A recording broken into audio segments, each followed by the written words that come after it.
ఇంట్లో నా కథ అంతేనేమో అంతేనేమో అంతులేని వేదనేమో ఆడపిల్లను కదా మళ్ళీ తిరిగి అడుగేసేది వచ్చిపోయే చుట్టూలానే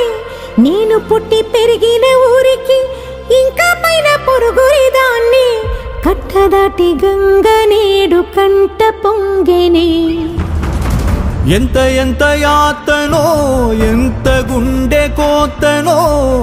ప్రాణమోలే పెంచుకున్న పిచ్చి నాన్నకు దూలమిరిగి భుజముపై పడి